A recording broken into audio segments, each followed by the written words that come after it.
Oi, gente, tudo bem? Hoje eu vou trazer um jogo clássico, eu vou trazer um jogo de 1977 e o jogo é Rummikub. Eu estou usando aqui a edição especial de Rummikub, mas todos os Rummikubs funcionam exatamente da mesma forma. Como eu falei, o Rummikub é um jogo clássico, ele é de 77, ele ganhou o jogo do ano na Alemanha em 1980. E o Rummikub está acreditado a um autor chamado Efraim Herzano, que só fez ele. Mas a verdade é que Rummikub é uma adaptação de um jogo de cartas muito mais antigo, que é o Rummy, que aqui no Brasil ele é conhecido como Mesh Mesh. Então o que ele fez foi adaptar esse jogo para um jogo de tabuleiro, um jogo com peças, que fica muito mais bonito do que o jogo de cartas. E Rummikub aqui no Brasil, ele é publicado até hoje pela Grow, tá bom? Vamos lá para Rummikub então? Bom, em Rummikub, cada jogador vai receber um desses suportes aqui. Se você não tiver um suporte, você vai ter que dar um jeito de pegar e esconder as tuas peças dos demais jogadores, ok? Então você vai estar com o teu suportezinho aqui, onde você vai colocar as tuas peças. E aqui você tem efetivamente as peças do jogo, ok? São essas peças de plástico aqui que são as peças de Rummikub. Essas peças vão mostrar todos os dígitos de 1 a 13, em 4 cores diferentes, ok? E no meio delas você vai ver 2 coringas, vamos ver se eu acho aqui um coringa. Aqui, esse aqui é um coringa, tá? Ele tem o mesmo símbolo que está mostrado aqui atrás, que é o símbolo do Rummikub, que é esse cara sorridente, tá bom? Bom, o que você vai fazer é o seguinte, você vai ter que sortear primeiro uma ordem dos jogadores, ok? Isso é feito de duas formas. Primeiro você pode efetivamente sortear qual é a ordem dos jogadores, e a segunda forma é o seguinte, você vai pegar, misturar essas peças todas com o verso, cada um compra uma carta, uma peça. Quem tirar a peça mais alta é o jogador inicial e os demais sentam-se de acordo com a ordem de número retirado. Depois todas as peças voltam para o meio e é tudo embaralhado novamente. Aí, pra gente efetivamente começar o jogo, você vai ter que fazer exatamente isso. Virar todas as peças para baixo e embaralhar bem todas elas.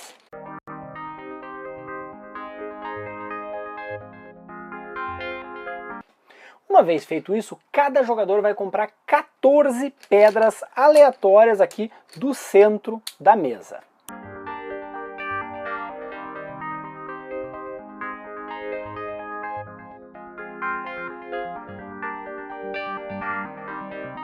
Uma vez que eu fizer isso, que eu comprei minhas 14, aí eu vou ter que organizar elas no meu suporte, tentando fazer jogos, ok? Eu vou baixar o meu suporte aqui para que vocês possam ver as minhas peças, tá bom? E o que eu vou tentar fazer daí agora é formar jogos que podem ser ou trincas ou quadras, que são de mesmo valor, porém tem que ser de cores distintas, ou podem ser sequências, que são no mínimo 3 peças em sequência, porém da mesma cor. Ok? Então, por exemplo, eu já posso aqui, já veio uma boa sequência, ó, o 6, o 7, o 8 e aqui eu tenho o 9. E o 11 está esperando, daqui a pouco vai ter o 11 também. Aqui o 5 eu vou deixar próximo do 10, ok? 8 aqui no meio. Esse 9 aqui está meio ruim, mas olha aqui, 4 e 5 estão razoáveis, talvez venha depois um 3 aqui. Porém, ó, esse 4 aqui eu vou fazer o seguinte, eu vou deixar esse outro 4 aqui perto também, porque eventualmente esse 4 eu posso juntar com esse e formar uma trinca de 4, tá bom? E esse 11 aqui, eventualmente se vier um 10, eu posso juntar ele ali, tá bom? Então eu organizei dessa forma aqui a minha mão, tá bom? Cada jogador daí vai fazer isso com as suas 14 peças. As peças que sobraram todas ficam aqui no centro da mesa, é um monte de compra, tá bom? Aí, começando com o jogador inicial, ele vai ter que fazer no início do jogo, para a primeira vez que você baixar qualquer coisa, você tem que fazer uma abertura, ok? A primeira vez que cada jogador baixar qualquer coisa, tem que fazer uma abertura. A abertura funciona só um pouquinho diferente das jogadas normais. Para fazer uma abertura, você tem que baixar uma quantidade de peças, que só pode utilizar peças que estão no seu suporte, você não pode usar nada que esteja na mesa, já vou falar sobre usar o que está na mesa, e ela tem que ter no mínimo 30 pontos. Os pontos para abertura são simplesmente contados pelo valor das peças. Então, por exemplo, aqui eu tenho, lembra que eu tinha aqui o 6, 7, 8, 9? Então, 9 com 8, com 7, com 6, ok? Aqui daria 15, mais 15, eu tenho exatamente aqui 30 pontos, tá bom?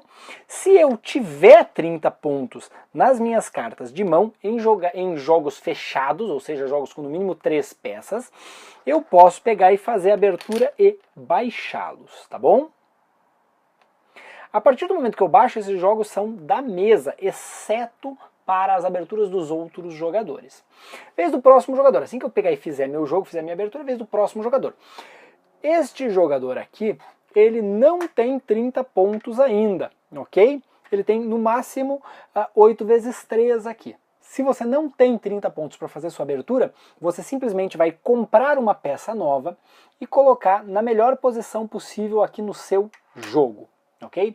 Se você fizer 30 pontos naquele momento, não importa, você vai ter que esperar a rodada inteira passar para chegar na tua vez de novo.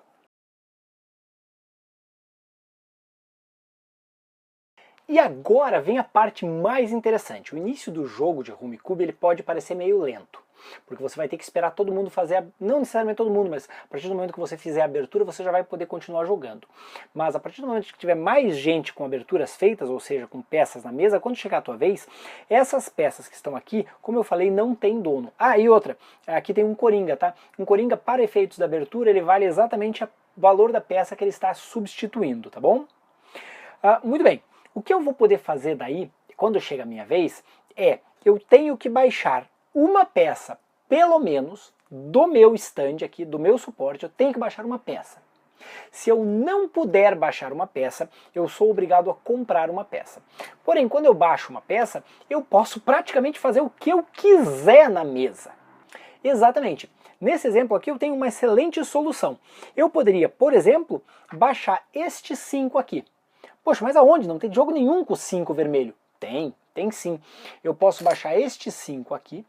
Para pegar este 5 aqui, a única coisa que daí eu não posso fazer quando eu mexo nos outros jogos é deixar jogos vazios, deixar jogos com menos do que 3 peças. Esse 5 eu poderia acrescentar daí aqui, juntar estes dois, por exemplo, formando um jogo bem maior. Ou eu poderia também, daí na mesma jogada, porque é pelo menos uma peça que eu tenho que baixar. Eu poderia baixar, por exemplo, esse 8 ou 9 aqui, puxando esse 7 para cá. Poxa, mas que coisa! E o que eu vou fazer com aqueles 2 sets sozinhos lá? Bom, aí eu posso pegar esse coringa daqui e jogar lá para completar aqueles sets, e eventualmente ali me falta um 5 azul. Poxa, mas aqui eu posso quebrar de novo e devolver esse 5 para lá. Então, por isso que o jogo, inclusive de cartas, se chama Mexe-Mexe, porque você vai poder mexer na mesa inteira, inclusive transformando eventualmente trincas em 3 joguinhos diferentes. Então você vai poder na sua jogada mexer no que você quiser na mesa, desde que você não deixe jogos capengas, jogos com menos do que 3. Lembrando que tudo que está na mesa é de todos os jogadores. Se você não tiver efetivamente como baixar pelo menos uma peça do seu suporte, bom, aí você tem que passar a vez, só que antes de você passar a vez, você compra uma peça que vem para o seu suporte. Assim que algum jogador na jogada dele fica sem peças no suporte, ele fala Rummikub e ganha o jogo. Exatamente. O primeiro jogador que ficar sem peças no suporte é o vitorioso desta jogada. E aí existem 2 formas de você jogar. Primeiro você pode jogar pela partida. O primeiro que saiu ganha o jogo, os outros perdem, acabou. Ou você pode contar pontos. Bom, contar pontos é bastante interessante. Você vai pegar e olhar tudo que sobrou no suporte dos outros jogadores e você vai somar a quantidade. Então, digamos que tivesse sobrado tudo isso aqui no meu suporte. Eu somo todos esses pontos aqui. Por exemplo, aqui eu teria 73. Bom, se você terminar com essa pontuação, com isso aqui sobrando no seu suporte, assim que alguém terminou, você ganha isso aqui em pontos negativos. Aí você vai somar todos os perdedores, a soma dos pontos dos perdedores transforma em pontos positivos e isso é quanto ganha o jogador que ganhou a partida. Então todos ganham pontos negativos iguais aos pontos do seu suporte, menos o ganhador, quem ficou sem peça, que daí ganha pontos positivos igual à soma dos pontos negativos de todos os jogadores. Detalhe importantíssimo, um coringa que sobre no suporte de alguém vale 30 pontos negativos. Exatamente, se vier um coringa para você, se livre dele rápido, porque ele vale muito ponto negativo. Se você for fazer por ponto, você não vai jogar uma partida só, você vai jogar uma quantidade maior de partidas. 3, 4, 5, você define antes de começar quantas partidas você vai jogar em sequência, e aí você vai anotar os pontos de cada partida, positivos e negativos. No final das contas você vai fazer uma soma total, e quem tiver a maior quantidade de pontos geral, aí é o vencedor. E basicamente isso é Rummikub. Como eu falei, é um jogo já bem antigo, de 77. É um jogo que foi creditado ao Efraim Reatzano, mas na verdade é uma versão de um jogo de cartas que é mais antigo, que é o próprio Rummy. Aqui no Brasil, como eu falei várias vezes, ele é o Mesh-Mesh, quando você joga ele em cartas. E como eu falei, aqui no Brasil ele é publicado pela Grow. Eu espero que você tenha gostado do vídeo. Se gostou dele, não deixe de curtir ele e se inscreva no canal. Assim você não perde os vídeos de regras, de variantes, de curiosidades que a gente tem postado sempre. Também não deixe de dar uma olhada nas nossas outras formas de comunicação, o Twitter, o Instagram, o Facebook ou a nossa página romirplayhouse.com. Se você tiver qualquer dúvida quanto a Rummikub, escreve aqui embaixo nos comentários do vídeo a sua dúvida que eu tento tirar ela pra você, tá bom? Um grande abraço e até a próxima!